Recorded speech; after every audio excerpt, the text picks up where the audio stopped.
विधानसभा चुनाव के नतीजों को आए अब 50 घंटे से भी ज्यादा हो चुके हैं, लेकिन बीजेपी अभी तक राजस्थान, मध्य प्रदेश और छत्तीसगढ़ में अपने मुख्यमंत्रियों के नाम तय नहीं कर पाई है। और इसका सबसे बड़ा कारण यह है कि अब लोकसभा चुनाव में मुश्किल से 5 महीने का समय बचा है और इन तीनों ही राज्यों में लोकसभा की कुल मिलाकर 65 सीटें हैं। ऐसे में बीजेपी ऐसे नेताओं की तलाश में है जो आम चुनाव में भी 100 में से 100 नंबर ला सके, यानी बीजेपी को 100 में से 100% सीटें जिता सके। पिछली बार बीजेपी ने राजस्थान की 25 में से 25, मध्य प्रदेश की 29 में से 28 और छत्तीसगढ़ की 11 में से 9 सीटें लोकसभा के चुनाव में जीती थी 2019 में। मैं मुख्यमंत्री का दावेदार ना तो पहले कभी रहा और ना आज हूं।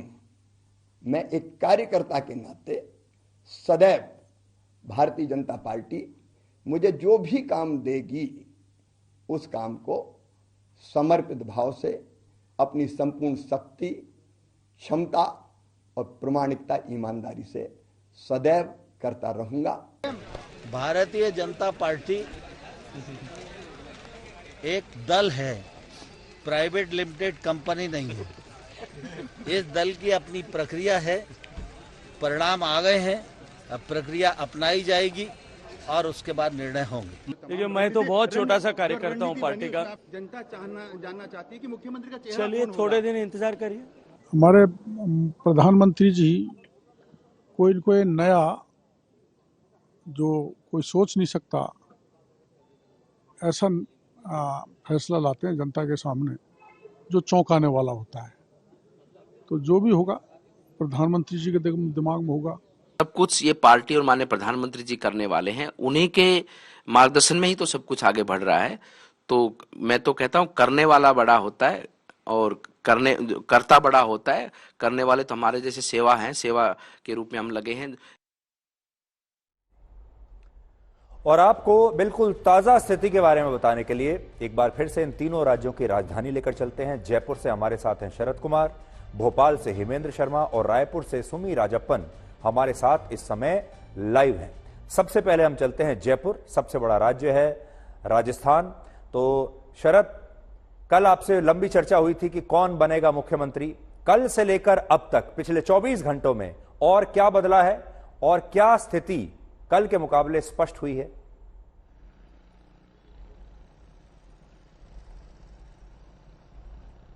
सुधीर जी, थोड़ा चक्र घूमा है। जो कल तेजी से राजनीति शुरू हुई थी, वसुंधरा राजे के बंगले पर विधायक लाए जा रहे थे, बयान दिलवाए जा रहे थे। उसके बाद प्रदेश अध्यक्ष सीपी जोशी और प्रभारी अरुण सिंह को राजस्थान भेजा गया। उन्होंने आज डैमेज कंट्रोल का सिलसिला शुरू किया। जो बयानबाजी चल रही थी उस पर रोक लगी और सुबह 11 बजे के बाद से विधायकों को जाने का सिलसिला बंद हुआ था। हालांकि 5-6 विधायक अभी शाम को आए हैं, मगर पार्टी की तरफ से कहा गया है कोई बयान नहीं देगा और जो संसदीय बोर्ड में तय होगा वही मानना होगा। वसुंधरा राजे को लगता है कि मैं रेस से बाहर हूं क्या, क्योंकि मुझसे कोई संपर्क नहीं कर रहा है। प्रभारी यहीं बैठे हैं, प्रदेश अध्यक्ष यहीं बैठे हैं, दिल्ली से कोई फोन आ नहीं रहा है। तो कहीं ना कहीं एक दबाव की राजनीति चल रही है। जहां पर जब मैं अभी बात कर रहा था तो 3-4 लोग बैठे हुए थे और वो बात कर रहे थे विधायक की मैडम को ही बनाना पड़ेगा। मगर ज्यादातर लोग जो कल गए थे आज पलट गए। बीजेपी के दफ्तर में आकर उन्होंने कहा कि जो मोदी जी चाहें वही होगा। इसलिए कि प्रधानमंत्री नरेंद्र मोदी के ऊपर सबकी निगाहें लगी हुई है। जीत उनकी है, उनके मेहनत की है, उनके मुद्दों की है, उनके चेहरे की है।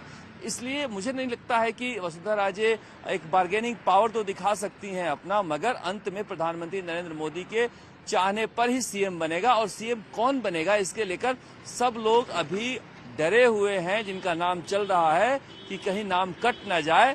बाबा बालकनाथ को लेकर जरूर कहा जा रहा है कि वो हरियाणा और राजस्थान दोनों को प्रभावित कर सकते हैं, ओबीसी हैं, मगर अभी तक उनसे जेपी नड्डा ने ही चर्चा की है। अमित शाह उनसे नहीं मिले हैं, प्रधानमंत्री नरेंद्र मोदी नहीं मिले हैं। जिसको बुलाया जाएगा प्रधानमंत्री नरेंद्र मोदी के यहाँ मिलने के लिए, समझ जाइए वही सीएम बनेगा।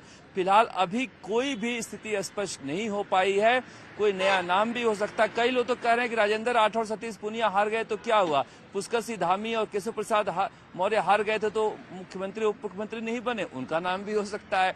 तो ये जो स्थिति प्रधानमंत्री नरेंद्र मोदी के जमाने में हो चली है, पता नहीं चल पा रहा है किसी को, इसीलिए इस तरह से इतनी कयासबाजियां भी हो रही है।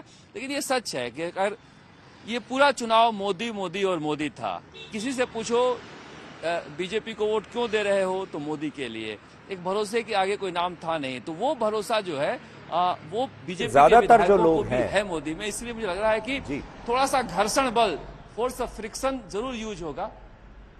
ज्यादातर जो लोग हैं, चाहे वो राजस्थान के बाहर भी हमारे जो दर्शक रहते हैं, पूरे देश में जो दर्शक रहते हैं, वो एक बात जरूर जानना चाहेंगे कि वसुंधरा राजे कम से कम बनेंगी, उनके क्या चांस हैं। और जो वसुंधरा राजे रणनीति अपना रही हैं, ये बीजेपी का कोई और नेता ये काम नहीं कर रहा है कि अपने घर पर विधायकों को बुलाए और बताए कि हमारे पास 70 विधायक हैं, हमारे पास इतने विधायक हैं, वो विधायक मांग कर रहे हैं कि हम ही बने।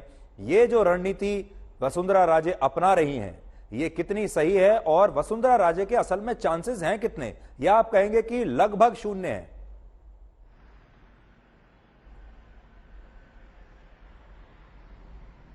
देखिए, लोकप्रिय नेता तो हैं लेकिन लगभग शून्य है, इसलिए कि मुझे नहीं लगता कि प्रधानमंत्री नरेंद्र मोदी अगर इनके चेहरे को रखकर चुनाव लड़ते तो सोचते भी, इनका चेहरा रखा ही नहीं गया, नेपथ्य में रखा गया चेहरा, और पार्टी के किसी प्रोसेस में जो अभी दिल्ली में चल रहा है मुख्यमंत्री बनने के लिए, वो इन्वॉल्व भी नहीं हो रही हैं। अरुण सिंह यहीं बैठे हुए हैं, प्रभारी प्रदेश अध्यक्ष, कोई मिलने नहीं जा रहा है, तो उसी छटपटाहट में ये हो सकता है। मगर मुझे लग रहा है कि बैकफायर कर सकता है, क्योंकि प्रधानमंत्री नरेंद्र मोदी का जमाना अलग है और राजनाथ सिंह गडकरी जी का जमाना अलग था, जब वो इस तरह से किया करती थी। मुझे लग रहा है कि आप सही कह रहे हैं कि बैकफायर भी कर सकता है। और शिवराज सिंह ने यह कहकर इनकी मुश्किल और बढ़ा दी है कि मैं सीएम रेस में नहीं हूं। ये यह भी नहीं कर सकती हैं, डर के मारे, क्या पता बीजेपी वाला कमान सोच ले कि हम रेस में नहीं है। मगर ये कहना कि 70 आए 72 आए, मुझे लग रहा है कि यही बात करने कि जिंदगी एक मेला है, वादा किसी से क्या लेगा, दिन ढलेगा हर कोई अपना रास्ता लेगा। तो मिलने जानना और साथ खड़े होना, दोनों में बड़ा अंतर होता है। और आज तो वहां पत्रकारों की बहुत पूछ हुई है सुधीर जी। 15 साल से हम उस बंगले के बाहर खड़े हो रहे थे और सुबह से चाय समोसे पकौड़े सब आ रहे थे, तो वहां पर ऐसा लग रहा था कि मीडिया को भी कहा एक तरह संकेत था कि आप बने रहिए, कोई दिक्कत नहीं है यहाँ पर, वरना अंदर से खबर आ जाती थी नाराजगी भरी कि आप ऐसे क्यों चला रहे हो कि 70 विधायक आए। तो इस बार वो चाह भी रही कि थोड़ा सा जो प्रेशर पॉलिटिक्स है उसकी धमक दिल्ली तक जाए। देखिए शरद, ये बात सही है आप जो कह रहे हैं कि चाय समोसा मिठाई सब कुछ, और उसके बावजूद भी आपने वसुंधरा राजे के मन की बात यहां नहीं कही। वसुंधरा राजे अगर देख रही होंगी हमें, तो मुझसे और आपसे दोनों से बहुत नाराज हो जाएंगी।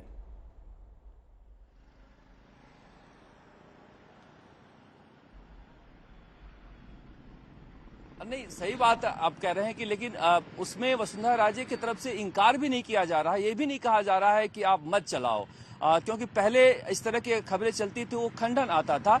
मगर इस बार कहा भी नहीं जा रहा है कि ये मत चलाओ, कितने विधायक आए नहीं आए। तो मुझे लग रहा है कि नाराज वहाँ एक अजीब सा माहौल है। देखिए सुधीर जी, वो चाहते हैं कि नहीं भी चले और चाहते हैं कि चले भी। अब ये इसमें वो भी कंफ्यूज हैं, इसलिए मुझे लग रहा है कि थोड़ा सा वो नाराज हो भी सकते हैं। मैं उन्हें ये समझ में नहीं आ रहा है कि ये जो लड्डू सामने रखा है, इसे खाना है या इसे छोड़ देना है। खाने का मन भी कर रहा है, उसका वो टेस्ट भी लेना चाहती हैं और फिर नहीं भी खाना चाहती हैं। शरद, आएंगे आपके पास, भोपाल चलते हैं। भोपाल में हेमेंद्र शर्मा है। हेमेंद्र, कल भी आपसे बात हुई थी, लेकिन कल से लेकर अब तक हमने ये देखा कि शिवराज सिंह चौहान अपने परिवार के साथ बाहर एक रेस्टोरेंट में जाते हैं, खाना खाते हैं एक आम व्यक्ति की तरह, उसका वीडियो बनाकर सोशल मीडिया पर डाल देते हैं, और आज टोटल सरेंडर मोड में एक वीडियो बनाते हैं और कहते हैं कि मैं मुख्यमंत्री पद के इस दौड़ में शामिल नहीं हूं। अब बड़ी बात यह है कि क्या किसी ने उनसे कहा है कि आप सार्वजनिक रूप से ये घोषणा कीजिए कि आप रेस में नहीं हैं, या फिर वो एक राजनीतिक कदम के तहत खुद ये बात कह रहे हैं? जी देखिए, जो मध्य प्रदेश में हो रहा है वो थोड़ा सा अलग है जो जयपुर में हो रहा है। यहाँ पे किसी तरह का कोई शक्ति प्रदर्शन नहीं हो रहा है, पोस्चरिंग ज्यादा हो रही है और पोस्चरिंग के तहत ही रहन बसेरे में जाया जा रहा है, रेस्टोरेंट में खाना खाया जा रहा है, लाडली बहनाओं के साथ बैठ के खाना खाया जा रहा है और ये वीडियोस भी रिलीज किए जा रहे हैं जिनमें कहा जा रहा है कि मैं कभी किसी मुख्यमंत्री पद की दौड़ में नहीं था, ना आज हूं। उसके बाद एक और वीडियो रिलीज किया गया जिसमें कहा गया कि लाडली बहनाओं के लिए मैं आखिरी दम तक लड़ूंगा और कोशिश करूंगा और इंश्योर करूंगा कि जो 3,000 रुपए प्रति महीने देने का वादा किया है वो पूरा हो। अभी 1250 रुपए ही दिए जाते हैं। और एक और बात जो उन्होंने कही आज के, वो दिल्ली नहीं जाएंगे बल्कि छिंदवाड़ा जाएंगे और वो भी एक पोस्चरिंग है क्योंकि 2024 के इलेक्शन में उन्होंने कहा कि वो प्रधानमंत्री नरेंद्र मोदी के गले में छिंदवाड़ा लोकसभा की माला पहनाना चाहते हैं। 2019 में जो चुनाव हुए थे प्रधानमंत्री नरेंद्र मोदी के नाम पे वो 28 सीटें जो है मध्य प्रदेश से जीते थे, लेकिन कमलनाथ के बेटे नकुलनाथ छिंदवाड़ा में लोकसभा कांग्रेस पार्टी के टिकट पर जीते थे। तो इस तरह की पोस्चरिंग अभी यहां पर हो रही है और दिल्ली में भी थोड़ी बहुत पोस्चरिंग हो रही है। वी.डी. शर्मा जो है मध्य प्रदेश के जो प्रदेश अध्यक्ष हैं वो जेपी नड्डा साहब से मिले हैं, गृह मंत्री अमित शाह से भी मिले हैं और अमित शाह की तरफ से भी एक आज सोशल मीडिया पर खूब एक वीडियो जो है वो चर्चा का विषय बना रहा, जिसमें उन्होंने कहा कि कोई कारण नहीं है कि इन 3 राज्यों में मुख्यमंत्री जो नाम डिक्लेयर होने वो इस हफ्ते के अंदर ना किए जाएं और जो बदलाव की बात है वो तो होना ही रहना चाहिए। तो हेमेंद्र, जो सवाल मैंने शरद से पूछा वही आपसे पूछना चाहता हूं। मध्य प्रदेश के बाहर के दर्शक भी ये जानना चाहते हैं कि चलिए जो अगर कोई नया आदमी बनेगा वो तो अलग बात है, लेकिन शिवराज सिंह चौहान बनेंगे या नहीं बनेंगे उसके कितने % चांस आप देखते हैं? और राजनीति में हमेशा याद रखिएगा, जो कहते हैं वो होता नहीं है और जो होता है उसे कहा नहीं जाता। सुधीर जी, जब इस चुनाव की शुरुआत हुई थी तो मुख्यमंत्री शिवराज सिंह चौहान मध्य प्रदेश के थे, इसलिए मध्य प्रदेश का चुनाव राजस्थान और छत्तीसगढ़ से थोड़ा अलग था और बतौर मुख्यमंत्री वो लगभग 18 साल के मुख्यमंत्री थे। लेकिन भारतीय जनता पार्टी ने यह तय किया कि वो मुख्यमंत्री पद का मध्य प्रदेश में चेहरा नहीं होंगे। जब ये निर्णय लिया गया था तो शायद नरेंद्र मोदी और अमित शाह ने कौन मुख्यमंत्री होगा उसका भी निर्णय लिया होगा। क्या वो निर्णय बदला जाएगा, नहीं बदला जाएगा, ये अब पता चलेगा जब नए मुख्यमंत्री का यहां पर घोषणा होगी। लेकिन उसके बाद चुनाव प्रधानमंत्री नरेंद्र मोदी के चेहरे पर लड़ा गया। मालवा में पूरी तरह से सफाई हुई, वहां कैलाश विजयवर्गीय भी नेता थे, 7 सांसदों को उतारा गया, 3 केंद्रीय मंत्रियों को भी उतारा गया, नेशनल जनरल सेक्रेटरी को भी उतारा गया और उसके बाद जब जीत हुई तो थोड़ा श्रेय लेने की भी कोशिश हुई। जिसमें तो हेमेंद्र ऐसा लगता है कि शिवराज सिंह चौहान पर भी यू टर्न लेना शायद पार्टी के लिए थोड़ा सा अभी मुश्किल होगा और हो सकता है कि चुनाव के दौरान ही आसपास जो शीर्ष नेतृत्व है बीजेपी का उसने एक चिट पर लिखकर रख लिया होगा कि अगर जीत गए तो कौन बनेगा मुख्यमंत्री। अब हम चल रहे हैं रायपुर। सुमी राजप्पन इस समय हमारे साथ हैं। सुमी, रायपुर की भी लगभग वही स्थिति है जो जयपुर और भोपाल की है। यहां पर भी एक बहुत बड़े नेता डॉक्टर रमन सिंह बैठे हुए हैं, पहले से पूर्व मुख्यमंत्री हैं और फिर दूसरी टीम अगर आप देखेंगे जो पूल है उसमें सारे दूसरे लोग हैं जो पहले मुख्यमंत्री नहीं रहे हैं। तो वहां की स्थिति क्या है?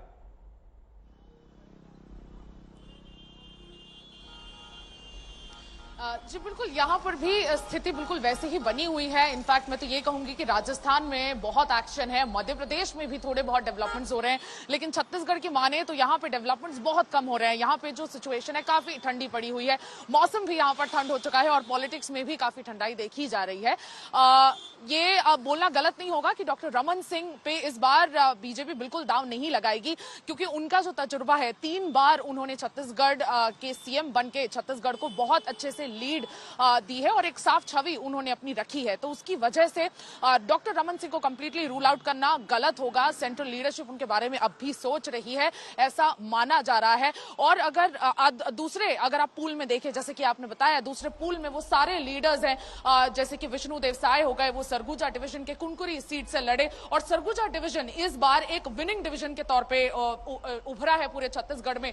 2018 में यही डिवीजन था जो कांग्रेस पूरा सुपड़ा साफ कर चुकी थी बीजेपी का, और बिल्कुल वही चीज इस बार बीजेपी ने की है। मैं आपको बता दूं, बीजेपी ने छत्तीसगढ़ में इतने प्रचंड तरीके से कभी भी जीत हासिल नहीं की है, और ये जीत कहीं ना कहीं इतिहास में जरूर जाएगी कि किस तरह से एक महीने में यहां पर काया पलट हो गई है। तो उस हिसाब से अगर देखें तो विष्णुदेव साय भी एक बहुत बड़े ट्राइबल चेहरे हैं, उनके नाम पर भी सहमति बन सकती है। उसके अलावा अगर देखा जाए तो अरुण साव जो ओबीसी चेहरा है, वो भी एक बड़े नाम की तरह उभर रहे हैं। ये तीनों नाम जो है, ये अपने आप में, इन्हीं तीनों नाम में अभी जो मंथन है वो चल रहा है दिल्ली भर।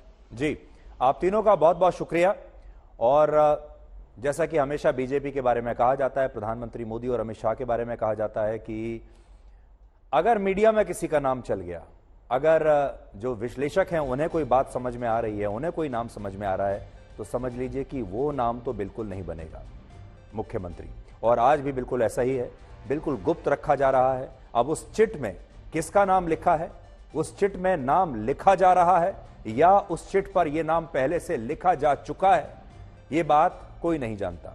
इसलिए हमने लगातार आपको, हम 2 दिन से अपने संवाददाताओं के पास लेकर चल रहे हैं। लेकिन बड़ी बात यही है कि बीजेपी वाकई में पार्टी विद अ डिफरेंस है।